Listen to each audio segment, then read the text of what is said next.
Hello tout le monde, j'espère que vous allez bien. On se retrouve aujourd'hui pour un nouvel épisode du podcast et c'est un épisode un peu particulier puisque je vais faire l'analyse du thème astral d'une abonnée de Myriam et pas n'importe quelle analyse, je vais faire une analyse karmique. Du coup, j'ai pris mes petites notes avec moi parce que bien entendu, il y a vraiment beaucoup de choses à dire et puis bah voilà, c'est tout. Alors, pour ceux qui ne me connaissent pas, je m'appelle Laetitia, je suis astrologue et je vous aide grâce à l'astrologie à mieux vous comprendre, mieux vous connaître, mais aussi à naviguer autour des énergies qui vous entourent. Et d'ailleurs, j'ai lancé un nouveau format, c'est un horoscope. Alors, mais pas l'horoscope bullshit qu'on entend, qu'on voit dans les magazines ou qu'on entend à la radio, hein. Vous savez, vous connaissez mon opinion là-dessus pour ceux qui m'écoutent depuis un moment. J'y crois pas du tout, c'est pas assez personnalisé, c'est pas assez fiable, on prend en compte que le signe solaire, du coup, pour moi, c'est pas du tout bon. Par contre, du coup, si on fait un horoscope personnalisé, bon bah là, je prends le thème astral de la personne qui a réservé et je regarde tous les transits planétaires en lien avec le thème. Comme ça, bah, c'est quelque chose d'ultra personnalisé, d'ultra précis. Et du coup, on peut un peu mieux savoir qu'est-ce qui va se passer, quelles seront les énergies autour de nous pendant ce mois. Donc, il reste encore des places pour le mois de juillet, mais très peu. Et puis bientôt, je lancerai aussi l'horoscope pour août. Donc, restez bien connectés. Suivez-moi sur Instagram si jamais vous n'avez pas envie de rater l'info. Je vous mets tous les liens dans la description. Donc, aujourd'hui, on va faire le thème karmique de Myriam. Le thème karmique, qu'est-ce que c'est? C'est le thème astral, hein. On prend le thème habituel, le thème astral comme vous le connaissez, mais on va le lire sous l'angle karmique, sous l'angle des vies antérieures. Il y a beaucoup de marqueurs karmiques dans un thème. Alors, c'est des marqueurs qu'on va utiliser aussi en astrologie traditionnelle, hein, pour voir certaines choses, mais là, du coup, on va prendre l'aspect un peu plus karmique, un peu plus savoir un petit peu pourquoi on a cet aspect-là, qu'est-ce que ça voulait dire dans notre vie antérieure et qu'est-ce que ça veut dire dans notre vie actuelle. À chaque fois, pour chaque placement, il y a du coup ce que ce placement donnait dans la vie antérieure et du coup quels sont les impacts dans notre vie présente. Donc c'est super intéressant parce qu'en général c'est ultra parlant et ça peut des fois nous donner des prises de conscience de ah ouais c'est vrai que je suis comme ça, et je savais pas trop d'où ça venait, je pensais que j'étais bizarre et en fait, ben, on peut se dire que ben, c'est un bagage karmique, que en fait, ben, on a ramené ça pour pouvoir le régler dans cette vie-là. Après, bien entendu, on n'y croit pas, il faut croire aux vies antérieures pour croire en l'astrologie karmique, mais franchement, en général, c'est ultra parlant et même quand on ne croit pas aux vies antérieures, ben, en fait, juste le fait de connaître un peu les blocages, les peurs, bah, même si on ne pense pas que ça vienne d'une vie d'avant, bah, c'est intéressant. Du coup, j'ai regardé le thème karmique de Myriam et j'ai vu plusieurs choses. Alors, je sais pas trop par où commencer. Je vais d'abord faire un focus sur sa vie antérieure en essayant de deviner un peu, de voir un petit peu ce que ça a pu être, sa vie. Et du coup, après, je ferai un petit focus sur la vie actuelle, quels sont les blocages, quelles sont les difficultés et qu'est-ce qu'on doit gérer. Dans la vie antérieure, pour moi, déjà, Myriam était plutôt un homme. Pourquoi je dis ça? Parce que elle a beaucoup de placements, la maison 12 notamment, le nœud sud, etc. Il y a beaucoup de choses, de petits indices qui montrent que c'était plutôt un homme parce que les indices se trouvent plutôt dans des signes masculins. Après, ça peut être une femme avec des énergies un peu plus masculines, hein, c'est possible. Mais voilà, pour moi, c'était plutôt un homme. Et c'était un homme qui vivait plutôt dans une vie de luxe, qui était plutôt noble, bourgeois, enfin voilà, quelqu'un qui était quand même assez haut placé, plutôt, ouais, plutôt noble, ou alors avec un métier important du type président, chef de quelque chose, par exemple chef de l'armée, c'est possible. On a vu après peut-être moi, j'avais pensé peut-être à chef dans la marine, parce qu'il y a le nœud sud qui se trouve dans le signe des poissons, donc qui est lié à l'eau.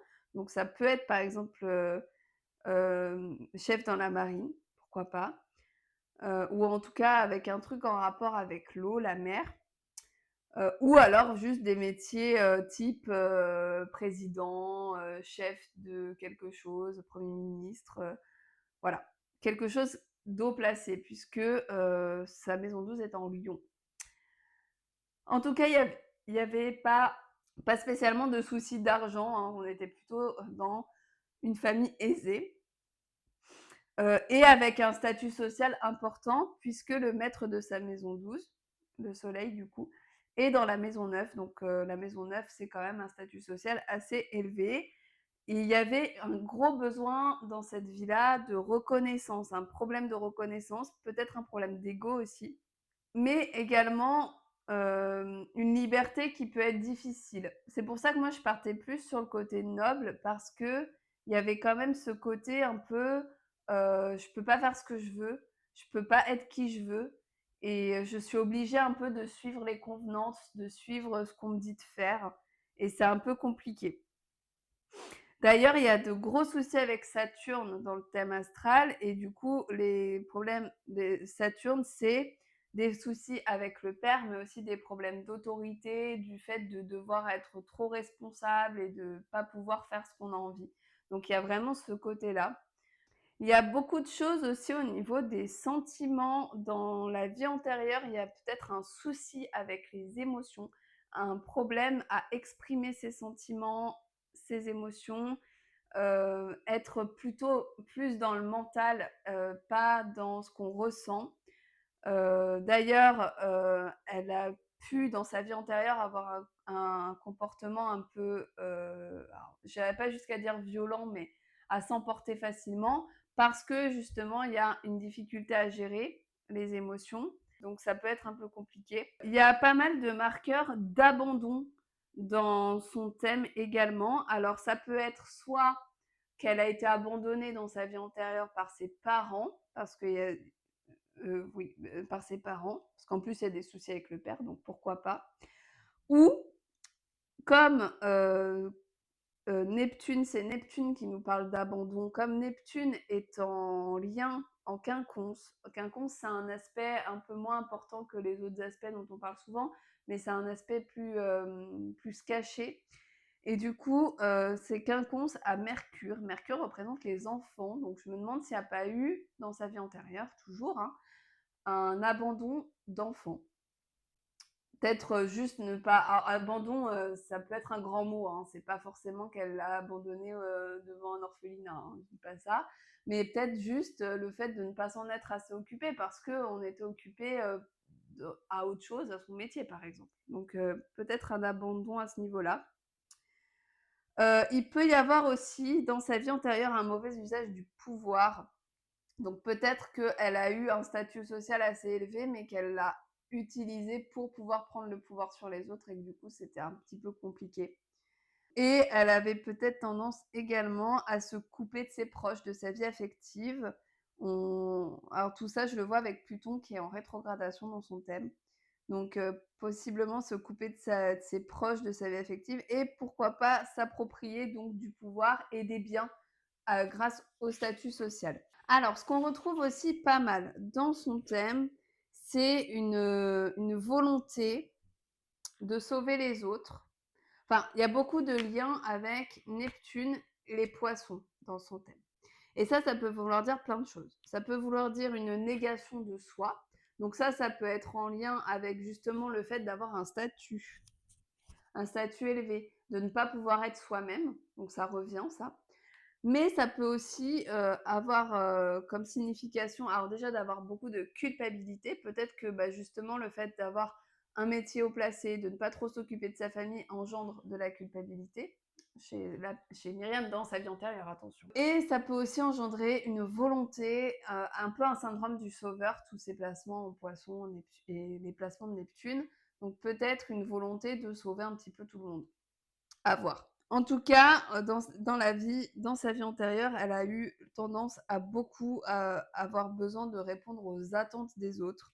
C'est une vie de compromis, de valeurs traditionnelles. Donc encore une fois, je vois vraiment ce côté noble, hein, parce qu'on ne peut pas faire ce qu'on veut quand on est dans la noblesse. Et aussi, il y a un gros souvenir karmique, encore une fois, de don de soi et de s'oublier pour les autres. Donc, peut-être que à terme, alors je pense qu'il y a eu 2 parties de vie pour sa vie antérieure. Il y a eu une partie assez, glorieuse parce qu'en fait, il y a une partie de sa maison douce qui est en Lion, une partie qui est en Vierge.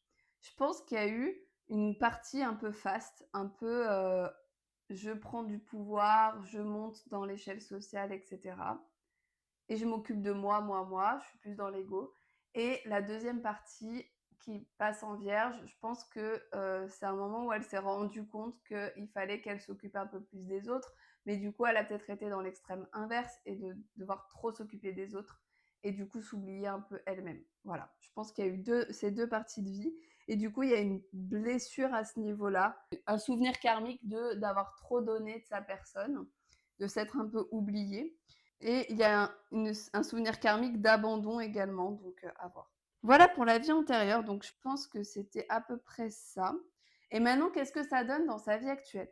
Bah, du coup, le fait d'avoir eu un problème de liberté difficile, bah, déjà ça va lui amener, un besoin d'être un peu plus indépendante, une volonté d'être unique.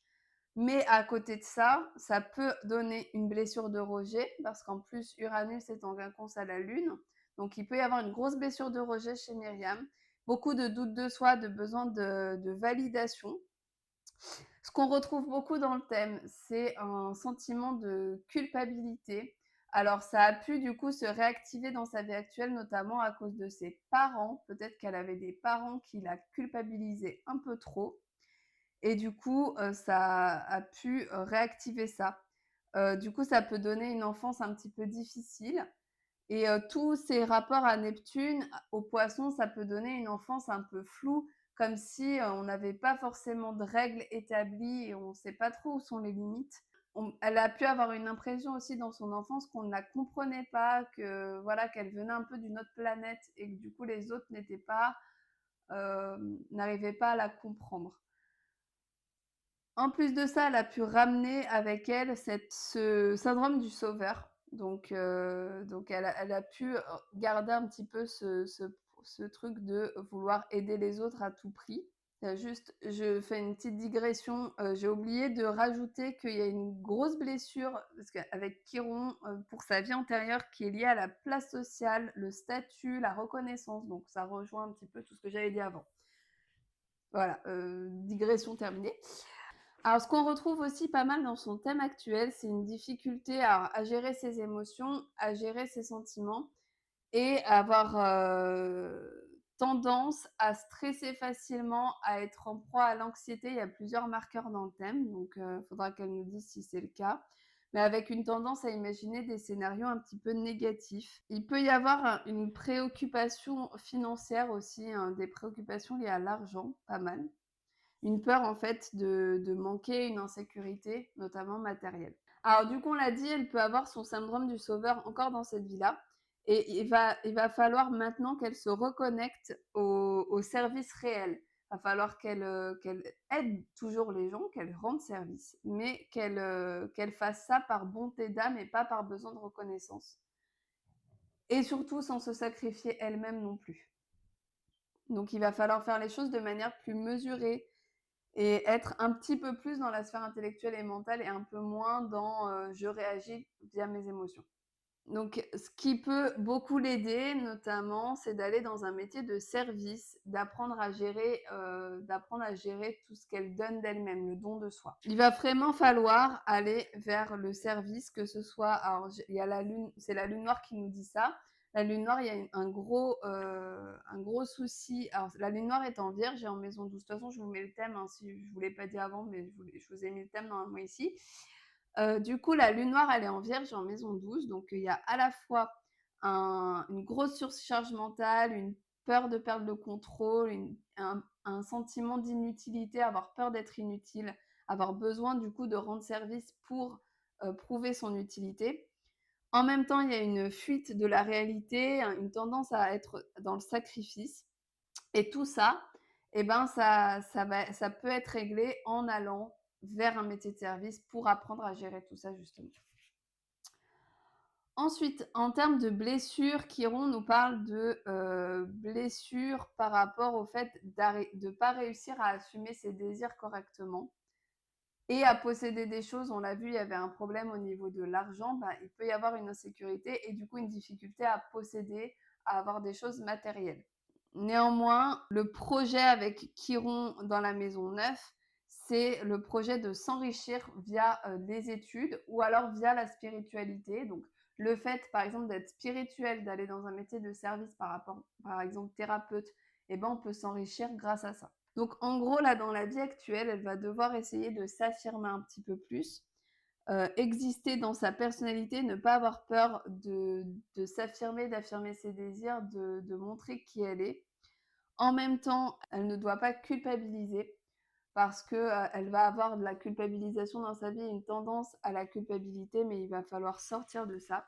Il va falloir aussi sortir du rôle du sauveur et travailler également sur cette blessure d'abandon qu'elle a pu ressentir durant l'enfance et qui peut être un petit peu compliquée encore maintenant. Donc ça nous fait quand même déjà pas mal de pistes à régler, à gérer. Donc après, il faut voir comment ça s'inscrit dans le quotidien, qu'est-ce que ça amène. Je vous fais l'analyse en direct, mais c'est toujours plus sympa d'avoir un dialogue pour justement voir ce que ça peut amener dans la vie actuelle. Parce que là, je vous avoue, je vous le fais à l'aveugle. Je ne connais pas Myriam, elle ne m'a pas donné encore son retour sur tout ce que je dis là, donc je ne sais pas où je vais. Mais voilà, alors j'espère que Myriam pourra nous faire un petit retour. Si c'est le cas, je vous le mettrai en commentaire sur YouTube et en story sur Instagram. Voilà, alors qu'est-ce que j'ai raté? Je vérifie que j'ai rien oublié. J'ai fait un peu le tour rapidement. Et je crois que j'ai donné les grandes lignes de tout ce qu'on peut voir dans le thème karmique. Donc maintenant, j'attends juste d'avoir le retour de Myriam pour voir si ce que j'ai raconté a du sens pour elle. Voilà pour cet épisode. Si jamais vous avez envie d'avoir aussi votre analyse karmique, n'hésitez pas à les réserver. Je vous mets tous les liens dans la description. On se retrouve très très vite pour une nouvelle vidéo, un nouvel épisode du podcast. D'ici là, portez-vous bien et à bientôt.